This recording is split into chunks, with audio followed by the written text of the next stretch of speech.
જે વસ્તુ ફ્રીમાં મળતી હોય ને એની કોઈને વેલ્યુ ન થાય, અને એવું જ એક છે વિટામિન ડી. સૂરજ પ્રકાશની રોશનીમાંથી આપણને બધાને વિટામિન ડી મળી શકે છે, તો પણ આખા વિશ્વભરમાં 1 અરબથી પણ વધારે લોકોને વિટામિન ડીની ઉણપ આવી છે.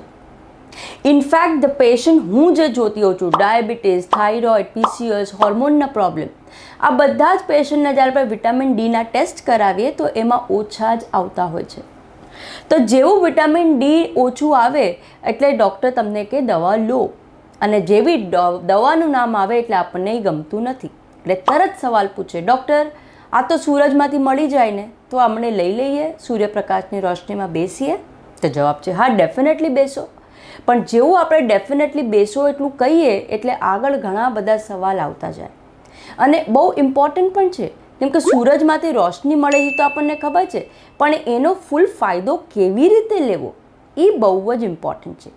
તો આજના વિડીયોમાં હું તમને એ બધા ટિપ્સ કહેવાની છું, જો તમે ફોલો કરશો તો તમે વિટામિન ડી ફૂલ રીતે ખેંચી શકશો સૂરજ પ્રકાશની રોશનીમાંથી. અને કેવી રીતે છે, કયા ટિપ્સ છે, એ બધા વિશે આજે આપણે વાત કરીએ. નમસ્તે દર્શકો, સ્વાગત છે તમારું મારી આ યુટ્યુબ ચેનલ ઉપર. હું છું તમારી હોસ્ટ ડૉક્ટર તન્વી મયુર પટેલ, મુંબઈથી. વિટામિન ડી બહુ જ ઇમ્પોર્ટન્ટ વિટામિન છે, પણ એનાથી પણ વધારે ઇમ્પોર્ટન્ટ આ હોર્મોન છે. અને વિટામિન ડીની જરૂર આપણા બોડીના બધા જ બોડી પાર્ટ્સમાં છે. આપણે હાડકાં કહીએ, આપણે દાંત કહીએ, આપણા હાર્ટ કહીએ, કાં તો પછી આપણી ઇમ્યુન સિસ્ટમ. જી હા, ઇમ્યુન સિસ્ટમ માટે પણ વિટામિન ડી બહુ ઇમ્પોર્ટન્ટ છે. ઇનફેક્ટ વિટામિન ડી જે છે એ ઇમ્યુનો મોડ્યુલેટરનું કાર્ય કરે છે. આ બહુ અગત્યનો હોર્મોન છે, અને વિટામિન ડીની જો અગર તમારા શરીરમાં ગડબડ હશે તો તમને ઓટો ઇમ્યુનના પ્રોબ્લેમ પણ વધી જાય છે. અને એ ઓટો ઇમ્યુનમાં એક પ્રોબ્લેમ આવે છે, એ છે થાઇરોઇડનો હાશીમોટોઝ ડિઝીઝ, એટલે કે ઓટો ઇમ્યુન થાઇરોઇડ પ્રોબ્લેમ. એટલું જ નહીં, ઘણા બધા જે ઓટો ઇમ્યુનના પ્રોબ્લેમ છે એ બધામાં પણ વિટામિન ડી બહુ જ અગત્યનું છે. અને એટલા માટે જ વિટામિન ડી આપણા શરીરમાં રાઇટ લેવલમાં હોવું બહુ જ જરૂરી છે. વિટામિન ડી જે છે બહુ આસાનીથી મળી જાય છે આપણને સૂર્યપ્રકાશની કિરણોમાંથી, અને એટલે જ વિટામિન ડીને સનશાઇન વિટામિન પણ કહેવામાં આવે છે. જેવી રીતે સૂરજ પ્રકાશની કિરણો આપણા શરીર પર પડે છે, આપણી ચામડી ઉપર પડે છે, તો એ ટાઈમે આપણું શરીર કોલેસ્ટ્રોલમાંથી વિટામિન ડી બનાવી નાખે છે. જી હા, જે સૂરજ પ્રકાશના કિરણો છે એમાં ખાસ પ્રકારના અલ્ટ્રાવાયોલેટ બી રેઝ છે. આ જે યુવીબી રેઝ છે એ જ્યારે પણ આપણી સ્કિનના સંપર્કમાં આવે છે તો સ્કિનમાં એનામાં પરિવર્તન આવે છે કોલેસ્ટ્રોલમાં, અને એ બને છે 7-ડિહાઇડ્રોકોલેકેલ્સીફેરોલ. ઓકે, અને આ આગળ ચાલતા એનામાં પરિવર્તન આવીને કોલેકેલ્સીફેરોલ બને છે. આ જે કોલેકેલ્સીફેરોલ છે એ એક્ટિવ વિટામિન નથી, પણ આ વિટામિનનો એક અગત્યનો પ્રી હોર્મોન વિટામિન ડી છે. જેવું આ બની ગયું કોલેકેલ્સીફેરોલ, એ લીવર અને કિડનીમાં એક્ટિવેટ થઈ જાય છે અને બનાવે છે એક્ટિવ વિટામિન ડી, એટલે કે કેલ્સીટ્રાયોલ. એટલે વિટામિન ડી જે બનવાનું જે કાર્ય છે એના માટે તમારી ચામડીની જરૂર છે, તમને સૂર્યપ્રકાશની રોશનીની જરૂર છે, તમારા શરીરમાં કોલેસ્ટ્રોલનું પ્રમાણ બરાબર હોવું જોઈએ, અને તમારા લીવર અને કિડની આ પણ વ્યવસ્થિત કાર્ય કરવા જોઈએ, તો તમને વિટામિન ડી બોડીમાં વ્યવસ્થિત બની જાય છે. અને આવી જ રીતે વિટામિન ડી બને છે. પણ જેવું આપણે વિટામિન ડી બનાવવા માટે સૂરજમાં બેસવાનું હોય તો ઘણા બધા સવાલ આવે. સૌથી પહેલો સવાલ આવે, કયા ટાઈમે બેસવાનું? આ બહુ અગત્યનું છે. ઘણા બધા સવાલ પૂછે પેશન્ટો કે ડૉક્ટર સવારના બેસવાનું, બપોરના બેસવાનું, સાંજના બેસવાનું, ક્યારે બેસીએ? કે અર્લી મોર્નિંગ સવારના 4-5 વાગે. 4-5 વાગે તો સૂર્યોદય થયો નથી હોતો, હે ને? તો એ ટાઈમે બેસીને તો કાંઈ મતલબ નથી. પણ યસ, જે આઈડિયલ ટાઈમ જે છે વિટામિન ડી મેળવવા માટે એ છે સવારના 10 વાગ્યાથી બપોરના 1 વાગ્યા સુધીનો. ઓકે, આ જે ટાઈમ હું કહું છું એ ઓફકોર્સ આપણા ભારત દેશના ટાઈમ કહું છું.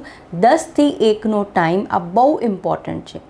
હવે કેમ આ ટાઈમ એ તમે સમજો. જેવા પણ આપણે સૂરજ પ્રકાશમાં બેસીએ તો એના ફાયદા પણ છે અને એના અમુક નુકસાનો પણ હોય છે. એના નુકસાનમાં એક આવી જાય છે કે ઘણા ખરા ટાઈપના સ્કિનના કેન્સર, ઓકે, જેને ક્યુટેનિયસ મેલિગ્નન્ટ મેલાનોમા કહીએ, એ કેન્સર કે પછી એપિથેલિયલના જે કેન્સર છે, એપિડર્મિસના કેન્સર થવાના સંભાવના વધે છે. ઓકે, તો એમાં એક બહુ જ અગત્યનું સ્કિનનું કેન્સર છે જેને કહીએ ક્યુટેનિયસ મેલાનોમા. ઓકે, આ છે એક મેલિગ્નન્ટ ટાઈપનું મેલાનોમા હોય છે અને આ જ ડર સૌથી વધારે લોકોને લાગતો હોય છે સૂરજમાં બેસવા માટે. એક રિસર્ચમાં એવું પાવામાં આવ્યું હતું કે જે આ ક્યુટેનિયસ મેલિગ્નન્ટ મેલાનોમાને જે ચામડીના જે કેન્સર છે એ ત્યારે વધારે થાય છે જ્યારે તમારા બોડીમાં અલ્ટ્રાવાયોલેટ એ એટલે કે યુવી એ રેઝ વધારે અગર એક્સપોઝ થાય તો. ઓકે, આ યુવી એ જે રેઝનું જે એક્સપોઝર છે એ તકરીબન 280 to 320 નેનોમીટર પર લેન્થ પર વેવલેન્થ પર હોય છે.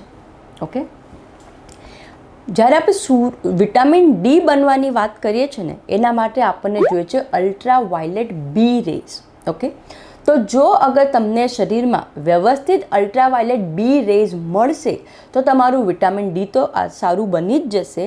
સાથે સાથે જો એ ટાઈમે અગર યુવી એ રેઝ ઓછા હશે તો તમે સ્કિન કેન્સરથી પણ બચી શકશો.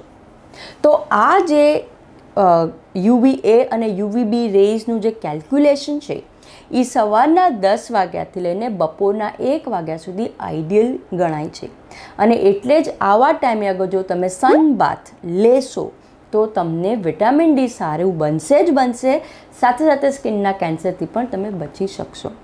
તો ટાઈમ બહુ જ અગત્યનો છે.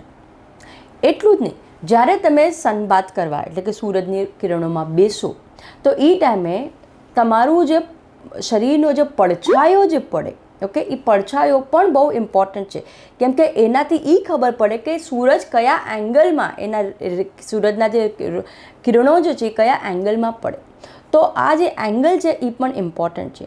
તો તમારો જો પડછાયો હોય જે તમને જમીન પર દેખાશે એ પડછાયો તમારી હાઈટ કરતાં ઓછો અથવા તો ટૂંકો હોવો જોઈએ. તો આ રીતે તમે બેસશો તો તમે બરાબર એંગલમાં બેઠા છો જેનાથી તમને મેક્સિમમ ફાયદો થશે. ઓકે, તો કેટલા વાગે બેસવું થઈ ગયું, કેટલો ટાઈમ બેસવું બીજો સવાલ. તો જેટલી વખત તમે નાના નાના ઇન્ટરવલમાં ઘડી તમે એક્સપોઝ કરશો બોડીને એટલું જ તમને ફાયદો થશે. પણ ઓન એન એવરેજ 10 થી 15 મિનિટ આઈડિયલ ટાઈમ ગણાય છે સનબાથ લેવાનો. ઓફકોર્સ આ બીજા ઘણા બધા ફેક્ટર્સ પર ડિપેન્ડ કરે છે. એમાંથી એક અગત્યનું ફેક્ટર છે એ છે તમારી ચામડીનો કલર. ઓકે, અગર તમારી ચામડી બહુ ગોરી છે, તમે ગોરા છો, ફેર કોમ્પ્લેક્શનના છો તો 10 થી 15 મિનિટ ઇનફ છે. જો મીડિયમ કોમ્પ્લેક્શન છે, વિટિશ કોમ્પ્લેક્શન જે આપણા ઇન્ડિયામાં લગભગ હોય છે, તો અગર એવું કોમ્પ્લેક્શન છે 15 થી 20 મિનિટ તમે બેસી શકો. અને જો અગર તમારું સ્કિન બહુ ડાર્ક ટોન છે, ઓકે, તો એવી સિચ્યુએશનમાં 20 થી 30 મિનિટ સુધી બેસવું ઓકે ગણાય. પણ ઇન જનરલ અગર તમને આ બધું કોમ્પ્લેક્શનનું દિમાગમાં ન ધ્યાન રાખવું હોય તો એટલું યાદમાં રાખો 15 મિનિટ રોજ તમારે સૂર્યપ્રકાશના કિરણોમાં બેસવું જરૂરી છે. સવારના 8 થી 10 ઘણા લોકો કે બેસ્ટ ટાઈમ છે, પણ બેસ્ટ ટાઈમ 10 વાગ્યાથી 1 વાગ્યાનો છે. તો આ ટાઈમ તમારે યુઝ કરવાનો છે. ઓકે, નેક્સ્ટ સવાલ કે જ્યારે સનલાઇટ બાથ કરતા હો ત્યારે કપડાં કેવા પહેરવાના. તમારા બોડીમાં સૌથી વધારે હાથ, પગ અને પાછળનું બેક એટલે આપણા ખભાના એરિયામાં જ્યારે સૂર્યપ્રકાશની કિરણો પડે તો મેક્સિમમ એનાથી વિટામિન ડી કન્વર્ઝન થતું હોય છે. એટલા માટે તમે એવા કપડાં પહેરો કે જેનાથી તમારા આ બોડી એરિયા એક્સપોઝ થઈ શકે. તો જો તમે પુરુષ છો તમે શોર્ટ સ્લીવના શર્ટ પહેરી શકો છો, કાં તો ગંજી બનિયાન પહેરી શકો છો. અને જો તમે લેડીઝ છો, ઓકે, અને એ ઘરનું જેવું પ્રાઇવેટ એન્વાયરમેન્ટ હોય જ્યાંથી આજુબાજુ કોઈને દેખાતું ના હોય તો તમે બેર મિનિમમ ક્લોથ્સ પણ મોડેસ્ટ ક્લોથ્સ એટલે કે સારા એવા કપડાં પહેરીને તમે બેસી શકો છો. ઓકે. અધરવાઇઝ અગર જો તમે બીચ પર ગયા હો આ ટાઈમે, તો એવા ટાઈમે તમે સ્વિમિંગ સૂટ છે કે એવું તમે પહેરીને, કાં તો શોર્ટ્સ કે એવું પહેરીને પણ તમે સન બાથ લઈ શકો છો. અને જો તમે સ્વિમિંગ પુલના એરિયાની આજુબાજુ છો, કાં તો બીચ પર છો જ્યાં તમને સૂવા માટેના પ્રોવિઝન છે, તેવી જગ્યાએ તમે પોતાના પેટ ઉપર સૂઈ શકો, એટલે ઉલટા પડીને સૂઈ જાજો.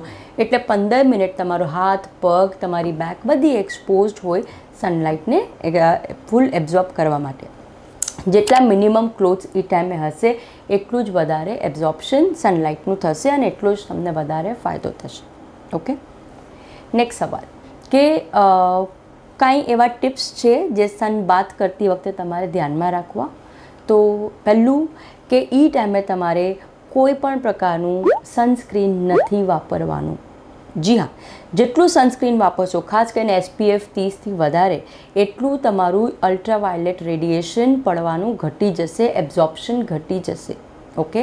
એટલે સનસ્ક્રીન જેટલું હોઈ શકે એટલું એવોઇડ કરો. અને જો તમને લાગે કે તમારે સનસ્ક્રીન વાપરવું છે તો સનબાથના પછી તમે લગાવજો, નો પ્રોબ્લેમ. બટ SPF 30+ થી વધારેના સનસ્ક્રીનને લીધે અલ્ટ્રાવાયોલેટ એબ્ઝોર્પ્શન 90 to 95% સુધી પણ ઘટી જાય છે. ઓકે. બીજો સવાલ, ઘણા લોકોને માથામાં તડકો બહુ લાગતો હોય છે, તો ઓફકોર્સ એ ટાઈમે તમે માથામાં હેટ છે કે ટોપી છે કે એવું પહેરી શકો છો. માથાને એક્સપોઝ રાખવાની જરૂર નથી. અમસ્તું માથાનું એરિયાનું જે સરફેસ એરિયા બહુ લિમિટેડ છે અને એમાં પણ ઉપર વાળ હોય. ઓકે. એટલે એટલું કાંઈ વિટામિન ડી એબ્ઝોર્બ નથી કરવાનું.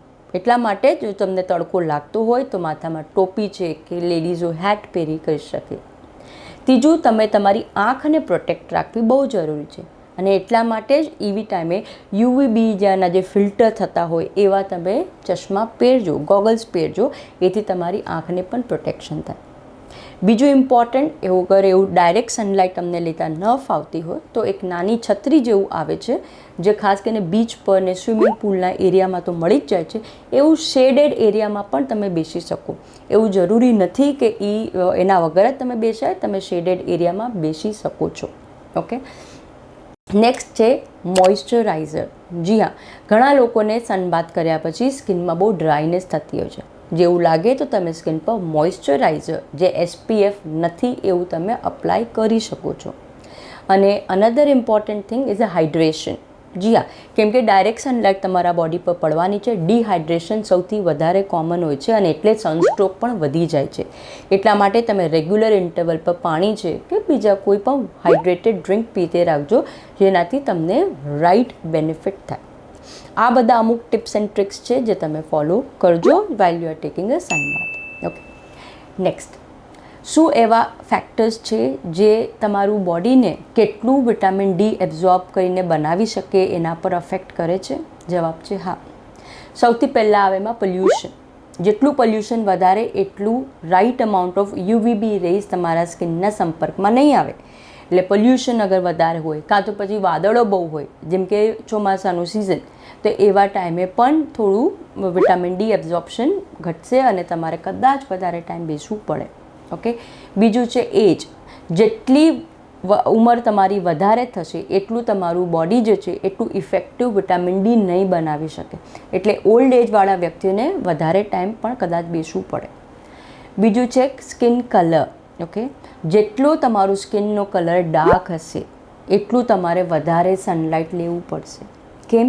કેમ કે ડાર્ક જ્યારે આપણી ત્વચા હોય તો એમાં મેલાનિનનું જે પિગમેન્ટ જે છે, જેને લીધે આપણી સ્કિનનો કલર હોય, એ મેલાનિનનું પિગમેન્ટની માત્રા વધારે હોય છે અને આ મેલાનિનનું પિગમેન્ટ જે છે એ અલ્ટ્રાવાયોલેટ બી રેઝને એબ્ઝોર્બ થવા નથી દેતું. વિટામિન ડી બોડી ત્યારે જ બનાવશે જ્યારે અલ્ટ્રાવાયોલેટ બી એબ્ઝોર્બ થશે તમારી ત્વચામાં. તો અગર જો ડાર્ક સ્કિનને લીધે તમારી બોડી એબ્ઝોર્બ જ નહીં કરી શકે તો વિટામિન ડી બનશે જ ઓફકોર્સ નહીં. એટલે ડાર્ક સ્કિન કોમ્પ્લેક્શનવાળા વ્યક્તિઓને વધારે ટાઈમ બેસવું પડે છે. ઓકે. આ અમુક ફેક્ટર્સ છે જે ડિપેન્ડ કરે છે જેને લીધે તમારું વિટામિન ડી કેટલું બનશે. નેક્સ્ટ સવાલ, ડૉક્ટર કેટલું વિટામિન ડી બનશે અગર 15 મિનિટ જેવું બેઠા તો? ઓકે. તો એવું સર્ટન રિસર્ચસમાં આવેલું હતું કે જ્યારે તમારી બોડી લગભગ 22% જેટલી એક્સપોઝડ હોય વિધાઉટ સનલાઇટ અને તમે 15-20 મિનિટ બેસતા હો તો body on an average anyway between 800થી 1000 ઇન્ટરનેશનલ યુનિટ વિટામિન ડી બનાવી શકવાની કેપેસિટી રાખે છે.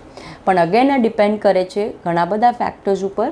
તમારી લીવર, તમારું કિડની કેવી રીતે ઇફેક્ટિવ કામ કરે છે એના પર પણ ડિપેન્ડ કરે છે.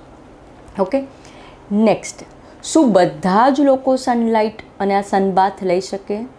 જવાબ છે yes, most of the time yes.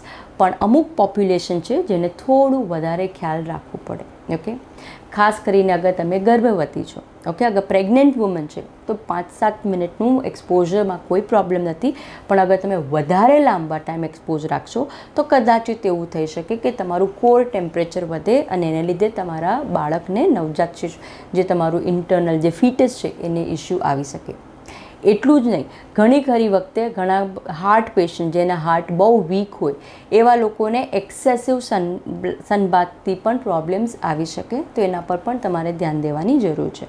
Okay, સનબાથ of course જેટલું ફાયદાજનક છે, વધારે કરશો તો કદાચ તમને નુકસાન પણ થઈ શકે. ઓકે, કયા કયા નુકસાન થઈ શકે?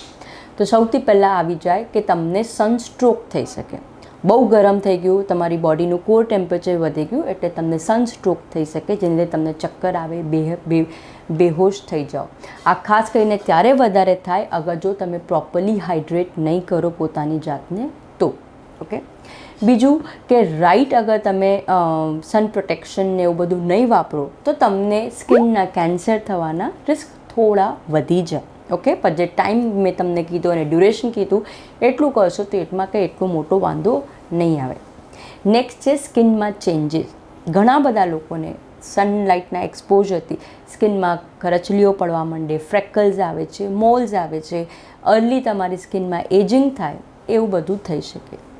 ડિહાઇડ્રેશન, ખાસ કરીને અગર તમે હાઇડ્રેટ નહીં રાખો પોતાને તો ડિહાઇડ્રેશન પણ થઈ શકે. અને જો તમે પ્રોપર આઈ વેર નહીં પહેરો તો તમારી અલ્ટ્રાવાયોલેટના રેઝ તમારી આંખ પર જાય, તમને આંખમાં પણ કેટરેક્ટ છે, રેટાઇનામાં કંઈ ઇસ્યુ આવી શકે. એટલા માટે જ ચશ્મા પહેરવા, ગોગલ્સ પહેરવા બહુ જરૂરી છે. આમ તો જો સનલાઇટનું એક્સપોઝર બધા લોકો લઈ શકે છે, પણ અમુક લોકો થોડા વધારે સેન્સિટિવ હોય છે. એમાં આવે એક માઇગ્રેનના પેશન્ટ. ઘણા ખરા લોકોને સૂરજમાં તડકામાં બહાર નીકળે એટલે માઇગ્રેન ચડે. તો જો અગર તમને આવા માઇગ્રેનના માથા ચડતા હોય તો થોડું તમે એવોઇડ કરજો. સેકન્ડ છે ફોટો સેન્સિટિવ લોકો. ઘણા લોકોને સનલાઇટની પણ એલર્જી હોય છે. તો જો તમે એ કેટેગરીમાં બિલોંગ કરતા હો તો તમારે ખાસ ખ્યાલ રાખવું પડશે. તમારા ટ્રીટિંગ ડૉક્ટરને તમે પૂછી લેજો. ઓકે, તો આ જે પોપ્યુલેશન છે એને ખાસ કરીને ખ્યાલ રાખવો પડે. નેક્સ્ટ છે ડાયાબિટીક લોકો. અગર તમને ડાયાબિટીસ છે અને જો તમે સનલાઇટ લેતા હો બહુ સારું છે, પણ હાઇડ્રેશન બહુ રાખજો. બિકોઝ ઘણી ખરી વખતે હાઇડ્રેશન ન હોય તો ડિહાઇડ્રેશનને લીધે ઘણા બધા સનસ્ટ્રોક વધારે થાય છે અને એટલું જ નહીં, સ્કિન પર ચટકા પણ લાગી શકે. એટલા માટે આ બધા રાઇટ પ્રિકોશન્સ જો તમે કરશો તો તમે સનલાઇટના મેક્સિમમ ફાયદા ઉઠાવી શકશો અને એના નુકસાનથી બચી પણ શકશો. ઓલરાઇટ, આઈ હોપ આજનો વિડીયો તમને પસંદ આવ્યો, તમને કંઈક નવી જાણકારી મળી. અને આ વિડીયો જોયા પછી તમારે બધાએ એક વસ્તુ ડેફિનેટલી કરવાની છે અને છે રોજ પોતાની બોડીને 15 મિનિટ સનશાઇનથી વંચિત ન રાખો. આપણા પુરાના જમાનામાં લોકો ખેડૂતો હતા તો બહુ સનલાઇટના એક્સપોઝરમાં રહેતા હતા, વિટામિન ડી બોડીમાં હાઈ રહેતા હતા, બીમારીઓ ઓછી હતી. પણ આજની તારીખમાં આપણું બધાનું લાઇફસ્ટાઇલ ઇન્ડોર થઈ ગયું છે, આપણે બહાર નીકળતા જ નથી. એટલે પ્લીઝ તમે 15 મિનિટ 10 વાગ્યાથી 1 વાગ્યાની વચ્ચે નીકળો અને સનલાઇટ લો. જ્યારે આ ટાઈમિંગ કહું છું તો ઘણા ખરા પેશન્ટ કે ડૉક્ટર એ ટાઈમે તમે ઓફિસમાં હોય, અમારું કામ ચાલતું હોય તો કેવી રીતે કરીએ? તો 15 મિનિટનો બ્રેક તમે આઈ એમ શ્યોર તમે કાઢી શકો છો. કાઢો. એ ટાઈમે ડેફિનેટલી અગર તમે કામ કરતા હો તો આટલો બધો બોડી એરિયા એક્સપોઝ નહીં કરી શકો, પણ એવા ટાઈમે જે દિવસે તમે કરવાના હો તમે ડેફિનેટલી સ્લીવલેસ કપડાં પહેરીને જઈ શકો છો. કાં તો ઉપર કોટ પહેરો, કાઢી નાખો કોટ 15 મિનિટ માટે, પછી પાછું પહેરી લો, એવું તમે કરી શકો. અને જો એ પણ શક્ય ન હોય તો ડેફિનેટલી બીજા પણ સોર્સિસ છે વિટામિન ડી હાઈ રાખવાના. સૌથી પહેલાં એમાં આવે છે એ છે ફૂડ સપ્લિમેન્ટ્સ. ઓકે, તો સારા એવા ખાસ કરીને જે ફૂડ જે હોય છે એ વધારે કરતાં નોન વેજીટેરિયન ફૂડમાં વધારે હોય છે. ઓકે, તો ખાસ કરીને માછલીઓ છે એમાં તમને વિટામિન ડી હાઈ હોય છે. એ પણ પોસિબલ ન હોય, તમે નોનવેજ ન ખાતા તો પછી આજકાલ વિટામિન ડીના ઓરલ સપ્લિમેન્ટ આવી ગયા છે, ઇન્જેક્શન્સ પણ આવે છે, એ તમે ડેફિનેટલી લઈ શકો છો.